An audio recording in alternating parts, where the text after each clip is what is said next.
Well, for more insights on the resolutions reached by the group of the Patriots today, we have joining us Mike Ozekhome, who is a senior advocate of Nigeria. Thank you so much for being on the news tonight. Yeah, if I'm not mistaken, you also head the draft committee of the Patriots, isn't it? Yes, we called it the resolution committee. I headed it. I'm the chairman. I wonder if this is deja vu for you. You were once a delegate at the 2014 confab, and here you are 11 years after another confab. But let's dig into what some of the resolutions from today, from single day elections to independent candidacy, to state police, to electronic transmission of results, to defectors losing their seats. These are big reforms. Yes. They're not new as well. Some will ask, do we need an entirely new constitution for these? Yes, an entirely new one. There's no question about that. You said I was at the 2014 National Conference. Yes. Very true. I remember at that conference, I was named the C0 of the conference by the leadership because of my without humility performance. Before then, the 2009 Vision 2020, I was there. Before then, the national, the Obasanjo's national political conference. Political Reform Conference. So this is the 4th conference I am attending, and that is because Nigeria is still not working. That is why you will see an old man of over 92 years, Chief Emeka Anyaoku GCOM, still instead of relaxing and smoking pipe, is still coming out to fight. Yeah. So the difference between why we must have a new constitution, not an amendment to the constitution, is that the constitution is a very birth certificate of a nation.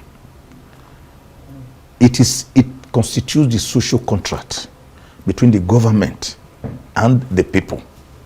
So it encompasses the legal, moral, and political framework of that country to know how one group behaves towards another, how a state behaves towards the federal government, and how inter-se governments, behave towards each other. Because of that, such a document must be owned by the people. It must be autochthonous. It must be indigenous to them. It must enjoy their legitimacy, all of which the present 1999 Constitution does not enjoy. I've made that point here several times, even here. It doesn't enjoy it because it came into being through military diktat, through imposition by the General Abdulsalami Abubakar military junta when they were leaving office. Now, the 1999 elections were even held without a constitution. So, we say that such a constitution could not have been saying the truth. It was obviously lying when it begins in a preamble by saying, "We the people of Nigeria do hereby make and give to ourselves the following constitution." We didn't. So for a constitution to enjoy legitimacy, it must be subjected to a referendum, a plebiscite of the people, to say yes or no to each provision, clause by clause, whether they like how we want to live together. That is one reason, being militarily imposed. But the greatest reason, apart from its illegitimate pedigree, is that the Constitution gives us a centralized system of government where virtually all the powers are concentrated at the center in Abuja. And because of that, politicians kill themselves to go to Abuja, leaving the states stripped of powers and even of incentives to work for what they want to use, as we had it in the First Republic, pre-January 15, 1966, when we had the first military coup. What that means is that every month, all the 36 commissioners for finance and the FCT representatives, they come to Abuja here to come and take allocations under Section 162 of the Constitution. So Nigeria has become a country where the federative units have been so weakened that they cannot bake the cake, but they must share from the national cake. And that has also led to many attendant problems, like the insecurity you are seeing, the poverty, the economic hemorrhage, the disunity, the the religious intolerance. They are all symptoms of a bad constitutional framework. And you believe, the patriots, that this new constitution will solve, is a silver bullet that will solve all of Nigeria's problems? Let's unpack some of the recommendations. Inter alia, like you lawyers say, all national elections be held on the same day. What about the logistics of running this? Do you think Nigeria is really ready, for this? What are the pros and the cons? It's better. Let me tell you. What are the overriding arguments for this? The overriding argument is that if you hold elections in one day, presidential, governorship, National Assembly, that is Senate and House of Reps, bicameral, then you put all the logistics in front. You know that we are going to have so many number of voters. Like the last election, for example, 90 million Nigerians were registered. Can you believe that only about 21.7% voted, with the president having 7.9 million votes and the runner-up, Atiku Abubakar, having 6.9 million votes? The president was 7.7, Atiku 6.9, and Peter Obi 6.1. So all of them scored 21.7 of a registered voters, that were 90 million. Right. Of a population then, as of February 2023, Nigeria's population there was about 227 million. So meaning that we will now have a rulership that is actually less than 10% of the nation's voters, of Nigerians. So the question is, what happens to the other 90%? How do you involve them? So we believe that if you have elections on a single day, one, the corruption we have seen in the system, where if one party loses, for example, in the National Assembly election, they get prepared for the next one, which is presidential. Or if they lose in the governorship, they get prepared for the next one. But if they all know that, look, this is our ballot paper, this is the ballot. Today I'm voting for President A.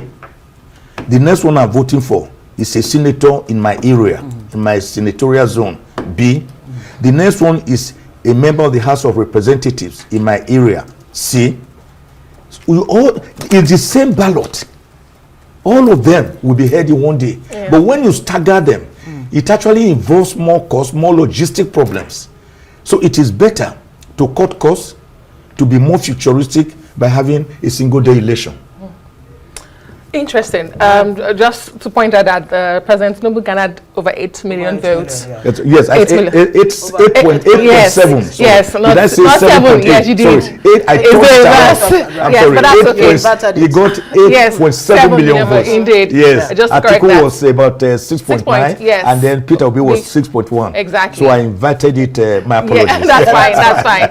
So let me ask you. You talked about the constitution or the new constitution. You hampered a lot. You harped a lot on federalism, true federalism, if you put it that way. Even though people say there's nothing like true federalism. True fiscal federalism. True fiscal. Yes. But let me ask you, senior advocate, we have a situation where the federal government, the president of Bola Tinubu, has gone to court to challenge the constitution and got a victory over a year ago on local government autonomy, financial autonomy. Yes. A year after the apex court of this land gave a judgment, it is still a nullity. Yes. So one wonders what will be different. I mean, if a Supreme Court judgment sits aloof for 1 year, and you're talking about a constitution, it does buttress the points made by the likes of former President Olusegun Obasanjo, that this clamor for a new constitution perhaps may just be dead on arrival, because the people who will operate the constitution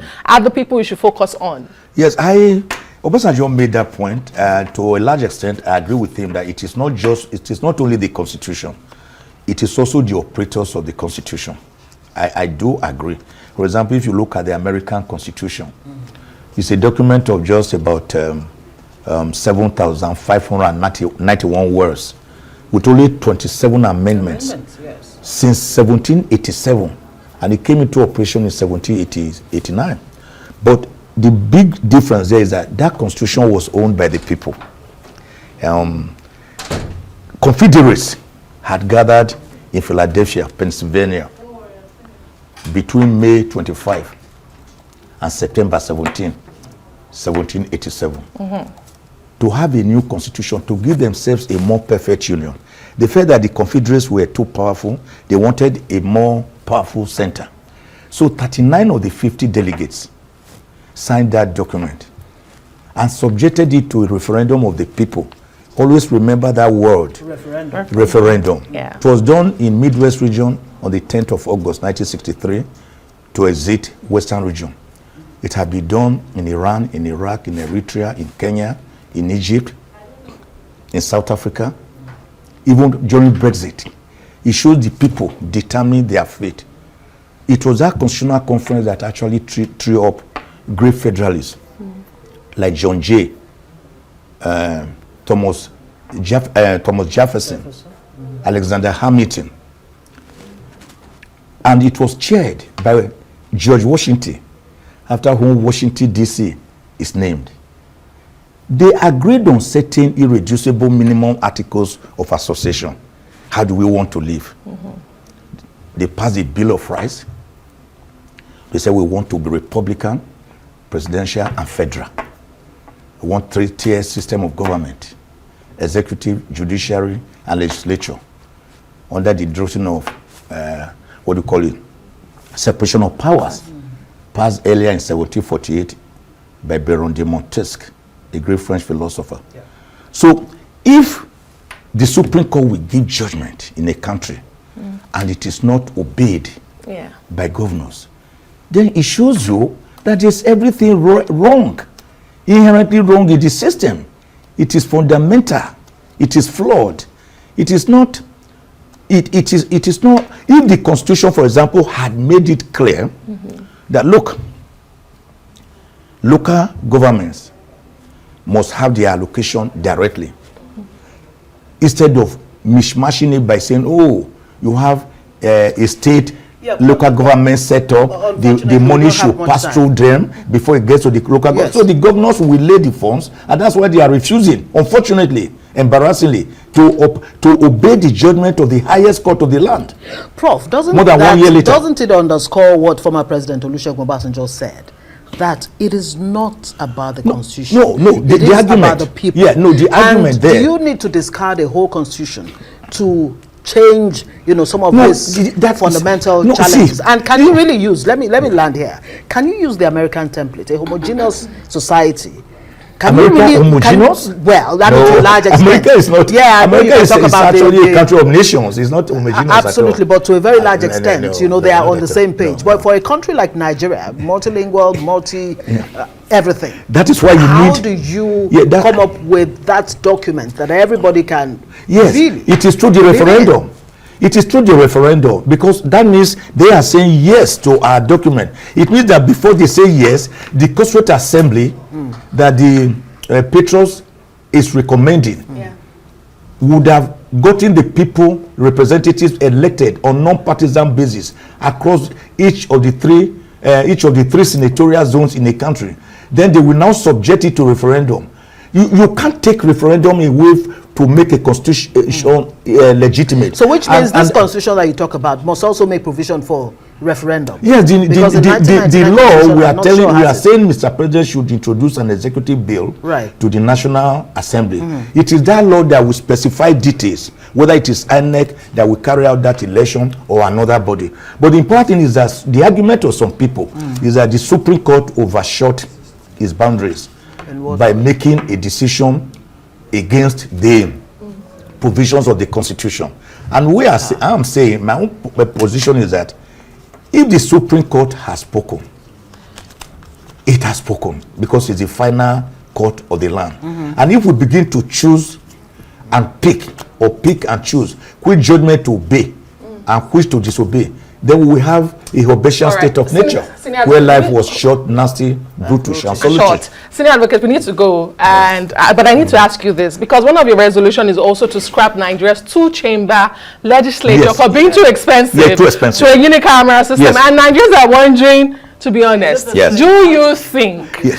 that the legislators of today Yes. would agree to that? You see, when things come to the fore, the idea, once it ripens, no one can wish it away. The National Assembly members themselves have to make sacrifice. How For long do you Nigeria, think, it well, will take before we can get this new constitution? if in the they, if they mean it, this constitution we are saying can birth in less than a year. Okay. The truth is that, for example, what are you really doing with 109 senators and 360 members? The Senate itself has about up to 57, 58 committees, while the House of Representatives has up to 89 committees. And this committee has a lot of personnel. So Nigeria ends up using about 70 to 80% of our budgetary allocations to service debts and for recurrent expenditure, freeing only 20 to 30% for capital of the budget. So how do we develop? We can't develop. So this new constitution is meant to introduce true fiscal federalism, so that states will begin to look inwards, will begin to be competitive, will begin to believe in themselves. And you will see Nigeria blooming again, as we saw Sardauna, Sokoto, and Ahmadu Bello doing it in the north, Awo in the west, Osadebe in the midwest, and Zik and Akani Ibiam in the east. We need a situation like that, not this rentier situation where we just go to Abuja to go and collect. Cap in hand. We can't, we can't develop like that. Absolutely. We must have national risorgimento. We must move forward. We must look at other countries, how they got it right, like the Asian tigers. We can't stay. We can't be stagnant. Risorgimento, that's the word of the day. Thank you very much. Yes, thank you. Professor Michael Ozekhome, Chairman, Resolution Drafting Committee,